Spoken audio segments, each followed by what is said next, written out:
You know, there have been a lot of things that have changed since 2005, but that has not.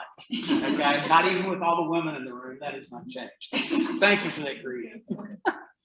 It's my privilege today to introduce our speaker. I think most of you know who know me know that I've been working in the workforce development area for all the time I've been in town since 2005. And if you go back to then, workforce development was sort of a concept. It wasn't really something that had a lot of activity.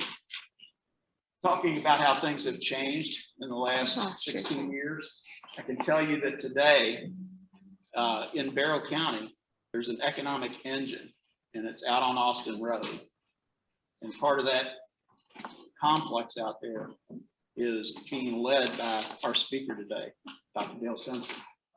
I got to know Dale a little bit when he was assistant principal at Polson-Vac, and within a very short period of time, all of a sudden now he's running the whole show out at BASA and Sims Academy. So he's obviously got some skills. Okay, what I've come to realize about Dale in particular is that I don't think outside the box very well. I'm an engineer. I'm trained to think in a very rigid manner. Dale thinks outside the box. I don't like that phrase, but Dale is very creative about finding solutions to issues. And this community will benefit from him in the leadership role he's in. Without further ado, I'll introduce Dr. Dale Simpson. Dale.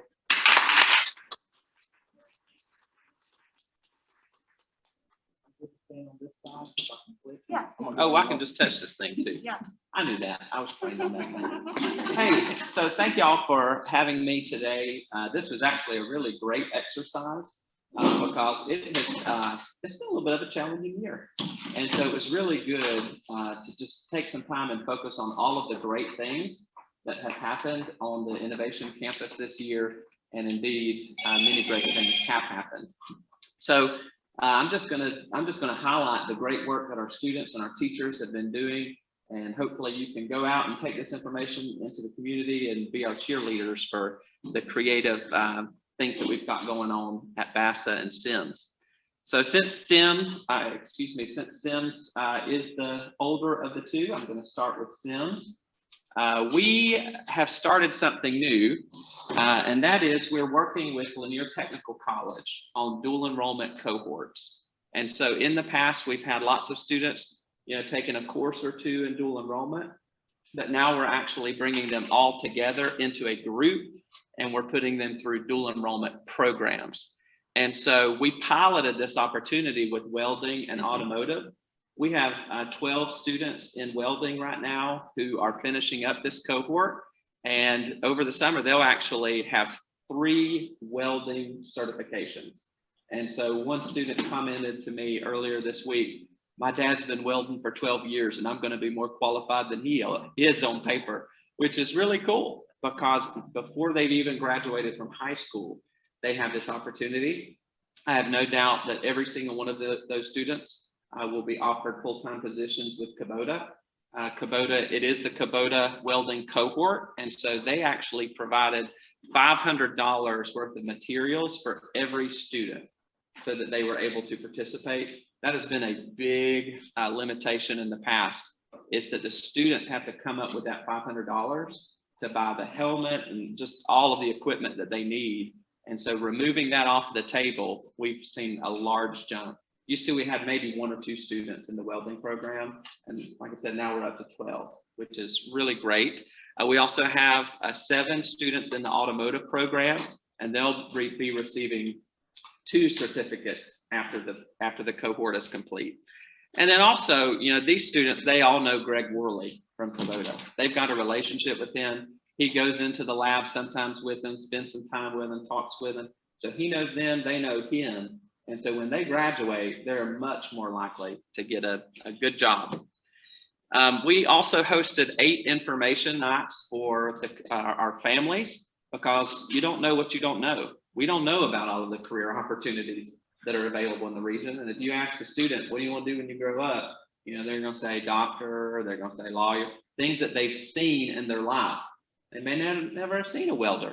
They may not know about how high-tech cars are. They may not know about the healthcare careers available in our region. And so these fine folks joined us for these virtual information nights. They really provided a lot of great information to the families, very practical information about how they can get a job. Once you have the job, what's most important, and show up and show up on time. And so just drilling those things into the kids and to the families, but also bringing awareness to the opportunities that are available. Lanier Technical College, they are the best partner that you could ever ask for in a technical college. They really are. The level of support that we receive from them, I talked to other career academy leaders from the state at our meetings, and it's unheard of. Like, no one else is working this closely together. And so that's really a great thing. They were at each one of these meetings as well, and just provided all of the information that the students would need to know about what courses they would take, how they get started. What we're trying to do is just remove barriers and take care of all the paperwork for the kids. All you got to do is show up. This is really exciting. We have a program, we have several special programs out at Sims. We have the Newcomer Academy, which is for students who are new to the country. And last year, before COVID hit, we had about 60 students. Right now, we have about 30 or so in that program. We also have the YES program, which is Youth Employment Services, and STEP, Student Transition and Enrichment Program. These two fine ladies graduated this year. Sometimes they graduate at a different pace than other students. And so this is Sierra and this is Faith.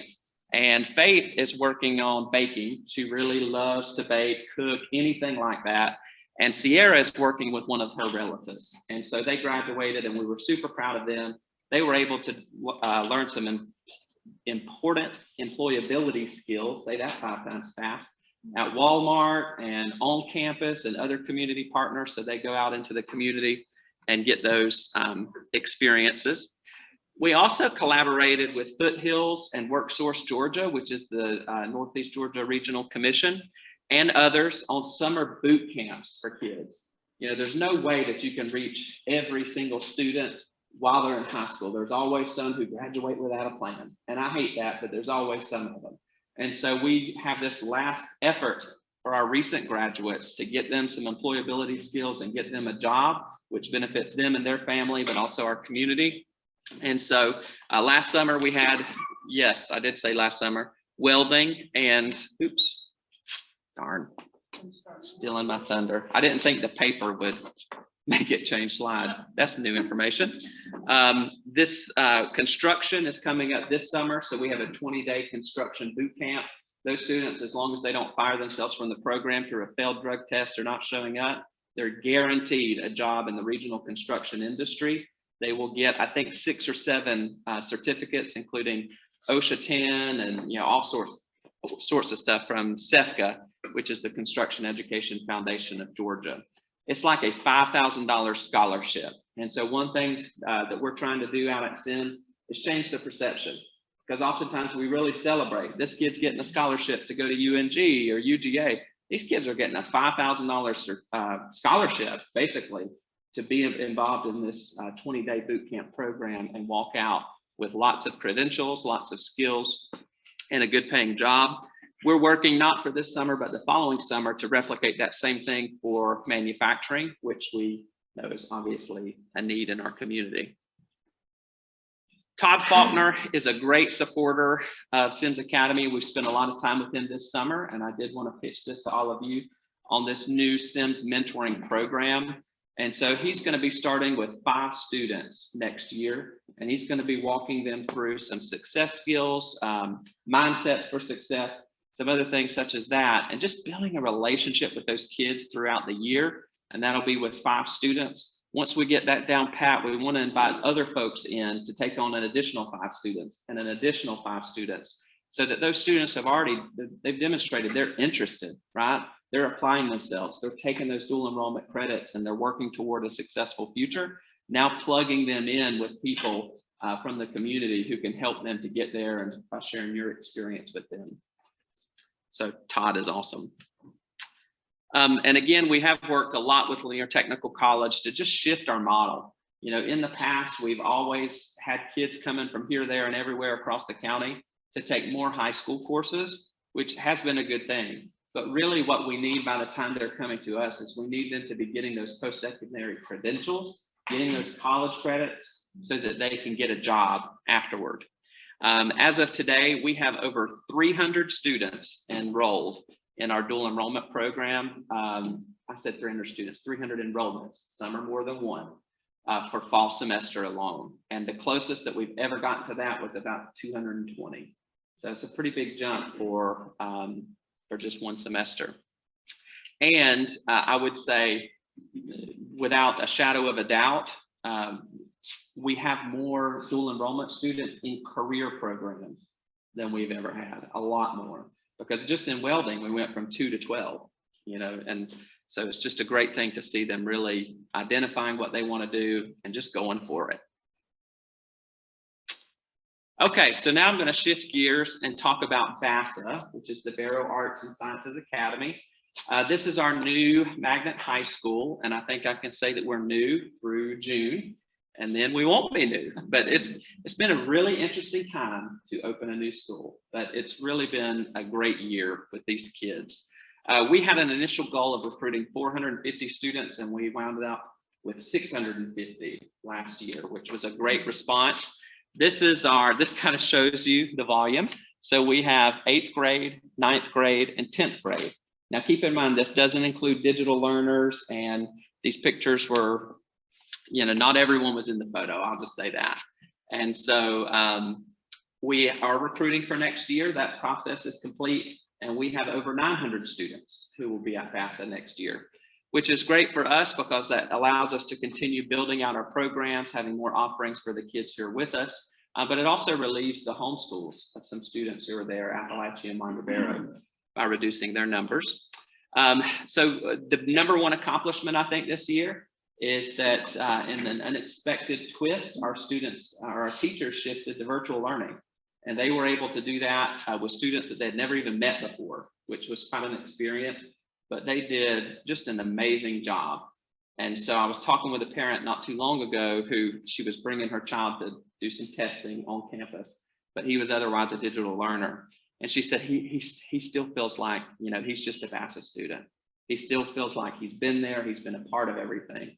It's really made me feel good about the work that our teachers are doing. 6 of our 10 8th grade teachers received arts integration training this year, which sets our model apart. And so it makes learning visible for the kids. It engages them in what they're interested in. So instead of, you know, just reading out of a book or something like that, actually getting kids out of their seat to do something interactive. 6 of our 10 8th grade teachers are trained on that, and next year we'll be at 100%, which is really exciting. Our students swept the Young Georgia Authors Competition this year for the system level. So we serve 8th, 9th, and 10th grade, and these 3 students. So this is Mason, he's an 8th grader, and that is Caitlin, she's 9th, and this is Alyssa, and she's in the 10th grade. So they won all categories in the school system, which was awesome. And Alyssa Holdcroft won the 10th grade competition regionally. And there were over 16 school districts competing for that spot, and she got it, which was quite amazing. I told them what I love about writing is that you're putting yourself out there, you're making yourself vulnerable. And if you get the opportunity to look on our school system's website, you can read her piece. It's very personal. It's just gives me chill bumps just to think about it. So I won't. We had 8 BASA students who were district nominees for the Governor's Honors Program. And that was just as many as Appalachia and Winder Barrow. The unique part about it was that we only had 9th and 10th graders at the high school level, and typically the students in GHP are 11th and 12th grade because they've gone through those interview processes before. Jordan Lumpkin, who you see in that photo, was named as a semifinalist at the state level, so we'll know about her results pretty soon. And she also competed at the region literary meet for humorous oral presentation and earned 1st place, and is moving to the state level. Over 40% of our students were involved in some form of extracurricular activity, and that is in our school improvement plan because we want every kid to feel connected and to be a part of what we're doing and to identify positively as being a BASA student. Our goal is to move that to 100% as we get out of this pandemic. We launched student organizations. This is just a few: student government, Thespians, Beta Club, Junior Beta Club, Art Club, Esports, and yesterday we had 18 Interact members. Today we have 19. So that's really exciting, and they're doing some fun service projects that are making an impact as well. Juwan Bay was selected as the first chair for bass clarinet district honor band, and he's going to be third chair in the state, which is basically, I mean, you are the third best bass clarinet in the state. That's pretty awesome. We're very excited for him.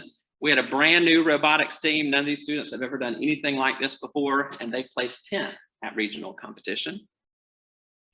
Our cross country team, the boys swept the podium. We do have sports. That's a common misconception. We have most of the sports offered at any other high school except for wrestling, basketball, and football.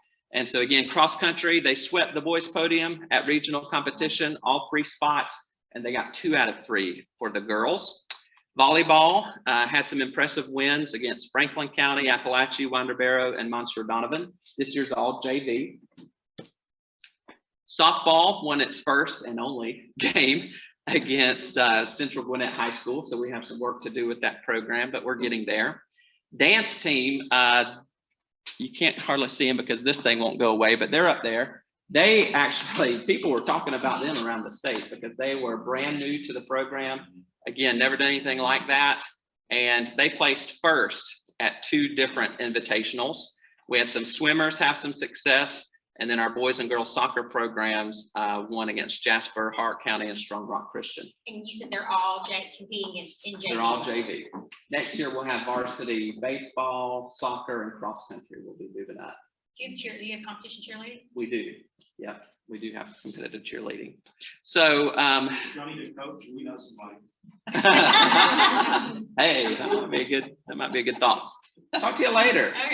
So I do have to give a shout out. This is community partnership. We do a lot of our sports out at Victor Lord Park, and Dan McGee is so supportive in helping us to schedule practices and games. And so I did want to thank him. And it's beautiful that, you know, all the stuff there's blue, just coincidence.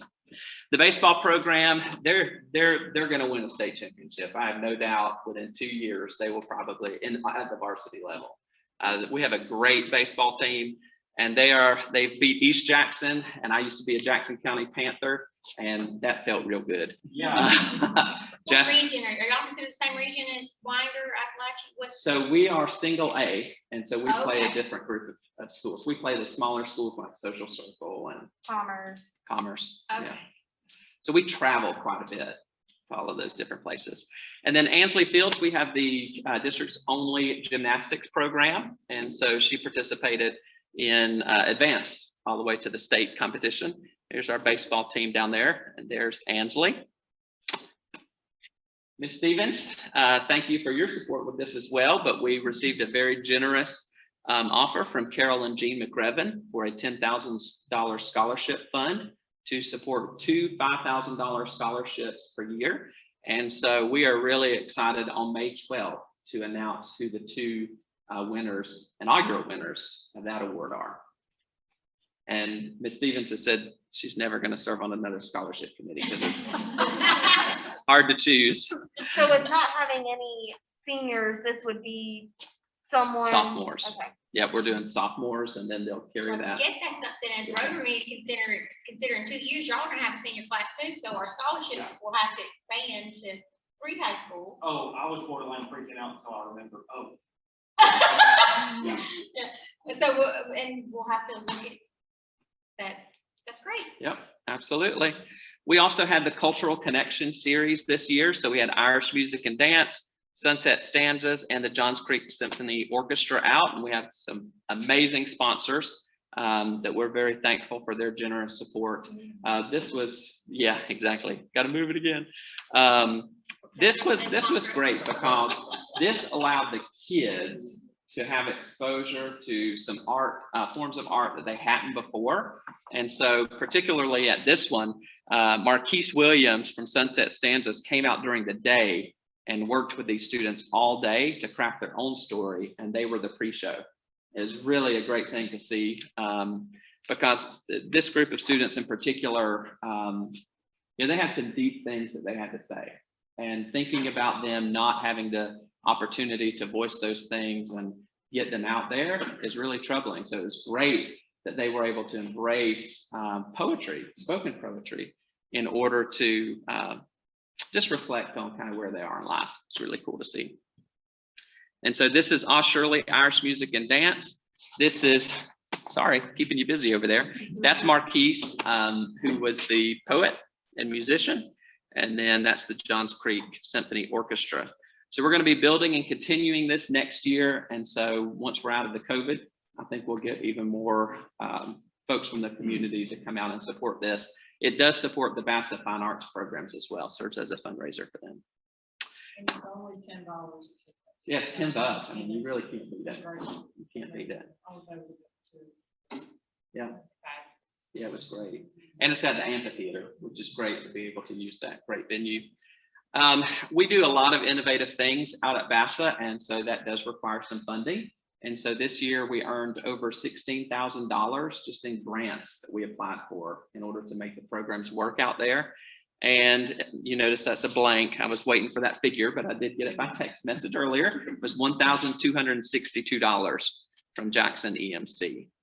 A big part of that is the 7 Mindsets curriculum from Walton EMC. So every student at BASA, they have a crew. They spend 30 minutes per day and they're talking about mindset and how you can really make or break yourself. Focus on the positive, hold yourself accountable, hold your peers accountable. Growth mindset, you know, if you keep working at it, you'll get better at stuff. It's not fixed. So that support has been just incredible to be able to do Can I that. ask a question? Yep. About the construction of feral cat shelters? Yes, so that would be our 8th grade students, and they're building some structures to place around for cats that otherwise don't have a shelter. And so they had a few ideas for where to place that based on where they've seen feral cats. And so Madison one was downtown by the where you pay your water bill. Yeah. So yeah. So they're gonna be all over Barrow County. They could be, yeah.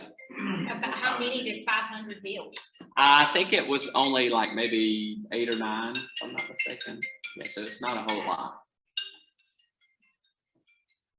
And then, you know, and I'm not ending this on a tragic note or anything like that, but I think that many of you probably heard that we had an 8th grader who committed suicide over the weekend, last weekend. And I think that it really is an accomplishment to see our students and how they've come together to support each other during this time. And so this was spontaneous, but Tomorrow Needs You, and they put inspirational messages, and you see how many were taken, which, you know, shows just what the need of kids, what needs they have for that affirmation and building them up and really taking care of them. And then there's one more. And so they're writing some anonymous statements so that they don't take for granted, you know, that people appreciate them and people love them. And so a couple of the statements are written here, but I've just, you know, it's definitely a tragedy, obviously, but it's been great to see the kids come together and just really support each other through a traumatic event. So all in all, again, it's been a challenging year, but especially being able to put all this together and in one place, it's been a great year to see a cow pasture come to life as a real community. And so I thank you for the opportunity to share that with y'all.